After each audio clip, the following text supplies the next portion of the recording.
इनका नेता राहुल गांधी ऐसा है कि जो उसको लिख के दे दिए वही तोते की तरह बोलता है। ऐसा लगता बाज़ वक़्त कांग्रेस और बीजेपी में मेरा हाल ऐसा हो गया कि फंस गई रजिया गुंडों में। राहुल गांधी ये तो बताओ कि तुम मजलिस को गाली देते हो तो क्या शिवसेना दूध की धुली हुई है? कल से सब बोलना शुरू कर देंगे कि ओवैसी वोट काटने आया है, ओवैसी तोड़ने आया है। अरे तुम जेल को नहीं जाते, जेल को मेरा बेटा और भाई जाता है। नरेंद्र मोदी की सरकार ने सबसे गंदा काला कानून यूएपीए जो इंदिरा गांधी के जमाने में कांग्रेस ने बनाया उसको और गंदा किया तो यही कांग्रेस ने मोदी का साथ दिया था। मुझे कोई परवाह नहीं कांग्रेस क्या कहती है मेरे बारे में। तुम जितना मुझे गाली दोगे उतना मुझे रात में नींद अच्छी आती। याद रखो कांग्रेस वालों, तुम्हारे बाल को धूल लग गई तो तुम आसमान को सर पे उठा लेते हो और मुझे जिंदा जला दिया जाता है। या किसी को ट्रेन का कंपार्टमेंट में नाम पूछकर गोली मारी जाती तो मेरे बेटे को मारा जाता। मैं जिंदगी में आसाम में इलेक्शन नहीं लड़ा, मगर राहुल गांधी तुमने कह दिया अब सोच रहा हूं आसाम जाऊं। अब वक्त आया है तुमको रुलाने के लिए। तुम रोगे, तुम्हारी आंखों में आंसू आएंगे। अरे जब प्यार की दुकान मोहब्बत की दुकान खोलना था तो जाना था जुनैद और नसीर के घर के परिवार को। जुनैद और नसीर को घाटमीका से किडनैप करके ले जाकर हरियाणा में जिंदा जला दिया जाता है। मेरे अजीज दोस्तों और बुजुर्गों, आज आप देखते हैं कि यकीनन जब से देश में बीजेपी की सरकार बनी है एक नफरत का एक मंसूबाबंद तरीके से नफरत को फैलाया गया। नफरत को इतना फैलाया गया कि जुनैद और नसीर को घाटमीका से किडनैप करके ले जाकर हरियाणा में जिंदा जला दिया जाता है। और जब इनको जिंदा जला दिया गया तो घाटमीका को अशोक गहलोत और राहुल गांधी नहीं गए। ये बड़ी बड़ी बातें करते हैं कांग्रेस वाले कि नफरत के बाजार में क्या प्यार की दुकान खोलूंगा। अरे जब प्यार की दुकान मोहब्बत की दुकान खोलना था तो जाना था जुनैद और नसीर के घर के परिवार को। मैं और जावेद और हमारे इमरान साहब गए थे, मुलाकात किए, पुरसाद किए और उनकी तकलीफ को और उनकी गुर्बत को देखकर हमको एहसास हुआ कि कितना जुल्म किया जा रहा है। मेरे अजीज दोस्तों और बुजुर्गों, आपने अभी सुना कि जयपुर ट्रेन में एक रेलवे प्रोटेक्शन फोर्स का कांस्टेबल आतंकवादी की तरह मुजाहरे करता है और नाम पूछकर गोली मार देता है। अरे ये जो असगर शेख राजस्थान का रहने वाला था, क्यों नहीं यहां पर अशोक गहलोत उसके लिए कुछ काम किए? अब्दुल कदीर हैदराबाद का रहने वाला था, हमने हुकूमत से नुमाइंदगी करके काम करवा दिया। क्यों नहीं यहाँ के विधायक को तौफीक हुई कि वह जाकर असगर शेख के बारे में बात करते? आज जब हम यहाँ पर आए हैं तो हमारी इस जनसभा के बाद, जलसे के बाद, कल से सब बोलना शुरू कर देंगे कि ओवैसी वोट काटने आया है, ओवैसी तोड़ने आया है। अरे मेरी जिंदगी का मकसद जोड़ना रहा, मैं जोड़ता रहूंगा। मैं तोड़ने नहीं आया, मैं जोड़ने आया हूं। हाँ, मैं उन लोगों को तोड़ने आया हूं जो गरीब जनता के दिलों को तोड़ चुके हैं, जिन्होंने, मैं उनको तोड़ने आया हूं जिन्होंने नौजवानों के ख्वाबों को चिकनाचूर करके रख दिया। मैं उन लोगों को तोड़ने आया हूं जिन्होंने हमारे बुजुर्गों के ख्वाबों को पूरा नहीं किया। मैं उन लोगों को तोड़ने आया हूं जिन्होंने हमारी माँ और बहनों की आंखों में आंसू पैदा कर दिए। अब वक्त आया है तुमको रुलाने के लिए। तुम रोगे, तुम्हारी आंखों में आंसू आएंगे। तुमने जो हमारे ख्वाबों को चकनाचूर कर दिया, तुमने हमारे बच्चों के मुस्तकबिल को बर्बाद कर दिया, तुमने इख्तिदार में बैठकर गरीबों पर जुल्म किया। इस जुल्म का खात्मा होगा जब यहां से जावेद को आप अपना वोट देकर उसको अपना विधायक बनाकर कामयाब करेंगे। मेरे अजीज दोस्तों और बुजुर्गों, मेरी इज्जतदार माँ और बहनों, मेरे गयूर नौजवानों, याद रखो जब तक आप खड़े होकर मुकाबला नहीं करेंगे, इंसाफ नहीं किया जाता। हाँ, काहली के मज़ाहिर ये हैं कि नहीं, हम इसको ही वोट देती आए हैं, इसको ही वोट देंगे। अगर तुम हरकत करना चाहते हो, अगर तुम दुनिया को बताना चाहते हो कि तुम्हारे सीनों में धड़कता हुआ दिल है, अगर तुम इन तमाम कांग्रेस और बीजेपी के नेताओं को बताना चाहते हो कि अब हम तुम्हारे झूठे दिल फरेब वादों का शिकार नहीं होंगे, तो आपको खड़े होना पड़ेगा। हाँ, आसान काम है कि वोट डाल दो इनको और फिर 5 साल जुल्म सहते रहो, नाइंसाफी सहते रहो। मगर याद रखो, जो लोग ये सोच रहे हैं, ये मर्दानगी के मज़ाहिरे नहीं है, ये बुज़दिली के मज़ाहिरे हैं। मैं बता रहा हूं आपको, मेरे अल्फाज शायद बहुत से लोगों को अच्छा ना लगे, मगर सच्चाई को बयान करना यही मुझे आता है। अगर आज आप इतनी बड़ी तादाद में यहां पर आए हैं, अगर आप यहां पर आए हैं, तो आप कोई गाने का प्रोग्राम सुनने नहीं आए हैं, आप एंटरटेनमेंट के लिए यहां पर नहीं आए हैं। अगर आप आए हैं तो आप ये जानते हैं कि जो दीवाना खड़ा होगा वो सच्चाई को बयान करता है, सच्चाई को बयान करेगा। मैं आपको एक पैगाम दे रहा हूं, और पैगाम यही है मेरे अजीज दोस्तों और बुजुर्गों, मेरे गयूर नौजवान साथियों, कि आपने बरसों मुख्तलिफ सियासी पार्टियों को वोट दिया है। कांग्रेस वाले तो मुझे गाली देते हैं, गाली देते रहिए, मुझे कोई फर्क नहीं पड़ता। इनका नेता राहुल गांधी ऐसा है कि जो उसको लिख के दे दिए वही तोते की तरह बोलता है। हैदराबाद तेलंगाना को आकर के MIM आसाम में इलेक्शन लड़ती है। मैं जिंदगी में आसाम में इलेक्शन नहीं लड़ा, मगर राहुल गांधी तुमने कह दिया, अब सोच रहा हूं आसाम जाऊं। आसाम में इलेक्शन लड़ते हैं। राहुल गांधी, ये तो बताओ कि तुम मजलिस को गाली देते हो, तो क्या शिवसेना दूध की धुली हुई है?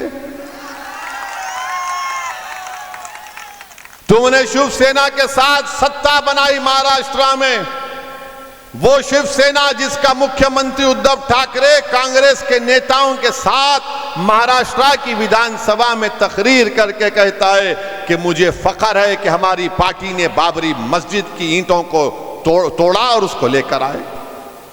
जब तुमको सेकुलरिज्म याद नहीं आया, जब भारत की पार्लियामेंट में 2019 में नरेंद्र मोदी की सरकार ने सबसे गंदा काला कानून UAPA जो इंदिरा गांधी के जमाने में कांग्रेस ने बनाया, उसको और गंदा किया, तो यही कांग्रेस ने मोदी का साथ दिया था। कौन उसके खिलाफ वोट दिया? सदुद्दीन ओवैसी ने उसके खिलाफ वोट दिया था, इम्तियाज जलील ने उसके खिलाफ वोट दिया था। अरे तुम जेल को नहीं जाते, जेल को मेरा बेटा और भाई जाता है। तुम जेल को कहां जाओगे? तुम्हारे बाल को धूल लग गई तो तुम आसमान को सर पे उठा लेते हो और मुझे जिंदा जला दिया जाता है। तुमको क्या मालूम जेल क्या होती है? तुमको क्या मालूम 4-4, 5 साल जेल में सड़ना? तुमको क्या मालूम? अरे तुम्हारे हाथ से सत्ता चले गई तो तुम रो रहे हो, अरे मेरे बच्चों का मुस्तकबिल बर्बाद हो रहा है जेल में। तुमको उसकी फिक्र नहीं है। सत्ता हमारे हाथ से चले गई, अरे हमारे हाथ से तो सब चीज चला गया। घर किसी का टूटता है तो मेरा टूटता है, तुम्हारा नहीं टूटता। किसी को जेल में डाला जाता नाम पूछकर, या किसी को ट्रेन का कंपार्टमेंट में नाम पूछकर गोली मारी जाती तो मेरे बेटे को मारा जाता। मेरे अजीज दोस्तों और बुजुर्गों, इस नफरत का खात्मा कैसे होगा? इस डर का माहौल कैसे खत्म होगा? और याद रखो, कोई आसमान से उतर कर आने वाला नहीं है, कोई जमीन के नीचे से निकल कर कोई आने वाला नहीं है। आपको हल करना पड़ेगा, ताकतवर बनना पड़ेगा, और उसी वक्त होगा जब आप मुत्तहिद होंगे। मुझे कोई परवाह नहीं कांग्रेस क्या कहती है मेरे बारे में। तुम जितना मुझे गाली दोगे उतना मुझे रात में नींद अच्छी आती, याद रखो कांग्रेस वालों। और तुम्हारे इल्जामात मेरे हौसले को और बढ़ाते हैं, मेरे जज्बे को और बढ़ाते हैं। तुम अगर ये समझ रहे हो कि मुझे कुछ ऐसा बोलेंगे वो बोलेंगे, अरे क्या बोलते बोल लो, क्योंकि मुझे यकीन है कि मेरे मरने के बाद मेरा फैसला मेरा अल्लाह करेगा। वो जानता है सच पर कौन था। मेरे खबर में तुम नहीं आओगे, मेरे अमाल मेरा साथ देंगे। और मुझे यकीन है कि अल्लाह गफूरुर रहीम है। मेरे अजीज दोस्तों और बुजुर्गों, ये बीजेपी के लोग, एक तरफ कांग्रेस हमको कहती है बीजेपी के लोग हैं, दूसरी तरफ बीजेपी के लोग बोलते ये आतंकवादी है, ये देशद्रोही है। ऐसा लगता बाज़ वक़्त कांग्रेस और बीजेपी में मेरा हाल ऐसा हो गया कि फंस गई रजिया गुंडों में। मगर मैं आपको बता रहा हूं एक चीज, कभी भी इनको खुश करने की कोशिश मत करो। हमारा मामला ये, अरे ऐसा बोल रहे तो इनको खुश कर दो, ये बोल रहे तो उनको खुश कर दो। मेरे भाई, हम किसी को खुश करने के लिए नहीं आए हैं। हम ये देखना चाह रहे हैं कि अगर सबको खुशी मिल रही है तो मेरी आंख में आंसू क्यों है। अगर सब खुश हैं तो फिर मैं खुश क्यों नहीं हूं। अगर सब इत्मीनान की नींद सो रहे हैं तो मेरी मां क्यों रात में करवटें ले रही हैं। ये बात आपको सोचना पड़ेगा, इस बात का फैसला आपको करना पड़ेगा। मेरे अजीज दोस्तों और बुजुर्गों, मजलिस इन्हीं चीजों पर लड़ती है। अच्छा, ये कांग्रेस और बीजेपी एक है, मैं बता रहा हूं आपको। मेरी इस बात का यकीन कर लो। आप बोलेंगे ओवैसी कैसे बोल रहे हो, नई पार्लियामेंट की बिल्डिंग बनी, देखा आपने? उस नई पार्लियामेंट की बिल्डिंग में नरेंद्र मोदी को ये दिल में बैठ गया कि मैं जो भी करूंगा हिस्ट्री बनाऊंगा, तारीख में मेरा नाम होना चाहिए। नई पार्लियामेंट की बिल्डिंग बनी तो नरेंद्र मोदी ने कहा कि महिलाओं को रिजर्वेशन मिलेगा लोकसभा और विधानसभा में, 33% मिलेगा। जब वो बिल पार्लियामेंट में आया तो हमने उठकर कहा कि हम महिला आरक्षण के खिलाफ नहीं है, बस हमारा डिमांड यह है कि इन महिलाओं में ओबीसी महिला क्यों नहीं है, इन महिलाओं के रिजर्वेशन में मुस्लिम महिला क्यों नहीं है। पूरे पार्लियामेंट में सन्नाटा हो गया, ये क्या कह रहा है, नई बात कह दिया इसने। हमने कहा नहीं, सच्चाई बयान कर रहा हूं। देश के प्रधानमंत्री कहते हैं कि मैं बैकवर्ड क्लास का हूं, तो फिर उन महिलाओं को क्यों हक नहीं मिलेगा। कांग्रेस बोलती कि ये हमारे हैं, तो हमने कहा जब तुम ये कहते हो कि हम तुम्हारे हैं, तो फिर हमारी महिला एमपी एमएलए क्यों नहीं बनेगी। भारत की पार्लियामेंट में अब तक सिर्फ 22 या 23 मुस्लिम महिला एमपी बनी है। हमने पार्लियामेंट में इस बात को उठाया, हमने पार्लियामेंट को हिलाकर रख दिया। और जब बिल पर वोटिंग हो रही थी, इम्तियाज जलील एमपी मेरे साथ बैठे थे। स्पीकर साहब ने हमसे कहा, ओम बिरला साहब राजस्थान के कोटा के, ओम बिरला साहब ने कहा कि ओवैसी साहब आप अपना अमेंडमेंट मूव करेंगे। मैंने कहा बिल्कुल सर, मूव करूंगा। मेरा क्या डिमांड था कि मुस्लिम महिलाओं को भी और ओबीसी महिला को भी उसमें हिस्सा मिलना चाहिए। स्पीकर साहब ने कहा मगर आपके पास, आपके साथ कोई नहीं है। मैंने कहा मेरे साथ अल्लाह है सर, मैं सच्चाई के लिए काम कर रहा हूं। हमने बता दिया, 1 घंटा 1.5 घंटा चला वोटिंग। हर बार मैं खड़े होता था कि डिवीजन होना, वोटिंग होना। लोग बोलते थे अरे 400 तुम्हारे खिलाफ वोट पड़ रहे और 2 तुम लोग खड़े होकर वोट डाल रहे हो। तो मैंने कहा ये बताना चाह रहा हूं भारत की जनता को कि कांग्रेस और बीजेपी मिले हुए हैं, इन दोनों से कोई लड़ रहा है तो 2 लड़ रहे हैं इन लोगों से। अब आप इनसे पूछो कांग्रेस वालों से, वो बोलेंगे नहीं ओवैसी महिलाओं के खिलाफ है, मैं महिला के खिलाफ हूं। जितना मैं घर में दबके रहता हूं कोई दबके नहीं रहता। अब जिसके पास कोई नहीं है उन्हें डरते ही नहीं किससे भी। उसमें अकेले एक नहीं है, दूसरे भी है उसमें। मैं नाम नहीं ले रहा हूं किसी का। अब ये जितने लोग यहां पर जितने लोग मुस्कुरा रहे वो समझ रहे मेरी तकलीफ को, अपनी तकलीफ समझ रहे हैं। यहां क्यों आके बैठे, घर को जाना है, जरा फ्रेश होके जाएंगे। मेरे अजीज दोस्तों और बुजुर्गों, खैर ये लाइटर वेन में मैं कहा हूं, किसी को अपने दिल पे लेने की जरूरत नहीं, मगर ये सच्चाई को आपके सामने बयान कर रहा हूं। इसीलिए हम आपसे अपील कर रहे हैं कि इस बार विधानसभा के चुनाव में जहां पर मजलिस के उम्मीदवार खड़े हैं, आप लोग सोचिए, अपने दिल और दिमाग पर जोर डालिए और अच्छे तरीके से अपने वोट का इस्तेमाल करिए। मुझे यकीन है कि आप लोग इस जमहूरियत के फेस्टिवल में आप हर आदमी, हर महिला, हर बच्चा जिसको वोट डालने का हक है वो निकल कर वोट डालेगा। मेरे अजीज दोस्तों और बुजुर्गों, यकीनन जुल्म और कमजोरी डिस्क्रिमिनेशन है, मगर मेरे अजीज दोस्तों और बुजुर्गों, मुझे आज कहने दीजिए, मैं सलाम करता हूं उन फलस्तीनियों को जो सब कुछ लुटने के बाद भी सीना तान कर खड़े।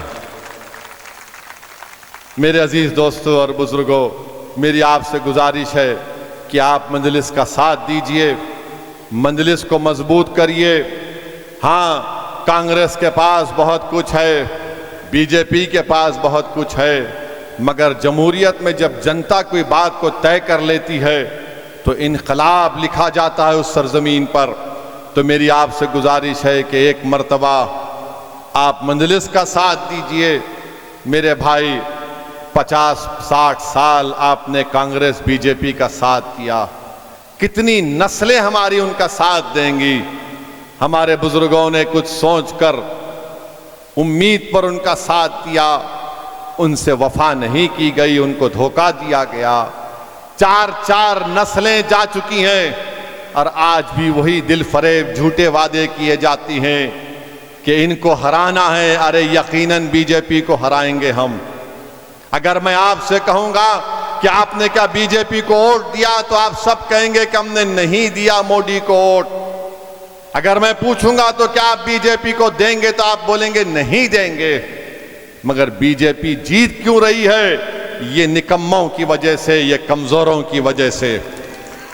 हमारी वजह से नहीं जीत रही है बीजेपी। हर कांग्रेस का नेता बोलता ओवैसी तुम्हारी वजह से। मैंने कहा मेरी वजह से।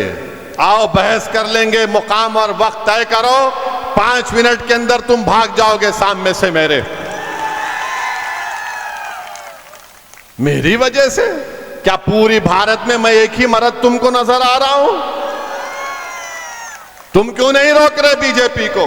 तेलंगाना में हमने बीजेपी को टाई टाई कर दिया, बाय बाय कर दिया। 1,20,000 बच्चे बच्चियां पढ़ रही हैं। बीजेपी में इतनी हिम्मत नहीं है कहने के लिए कि बंद कर देंगे। तेलंगाना में बीजेपी को हमने रोक दिया, तुमने क्या किया बताओ? मेरे अजीज दोस्तों और बुजुर्गों, मेरी आपसे गुजारिश यही है कि 25 नवंबर के दिन आप अपने के कोर्ट का इस्तेमाल करिए। मैं जावेद को जानता हूं, ये बेबाक है, जिद्दी है, इसके दिल में एक तड़प है गरीबों के लिए, इंसान के लिए। यकीनन इसका नाम जावेद है, मगर इसके दिल में एक धड़कता हुआ दिल है। वो किसी से भी भेदभाव नहीं करेगा। अगर आप रात के अंधेरे में, दिन के उजाले में, कड़कड़ाती सर्दी में इसको आवाज देंगे तो मुझे यकीन है कि जावेद दौड़ता हुआ उन गरीबों और मजलूमों की तकलीफ को अपना समझकर आपके दरमियान में खड़ा हो जाएगा। तो मेरे अजीज दोस्तों और बुजुर्गों, अच्छा फैसला लीजिए, मजलिस को एक मौका दीजिए।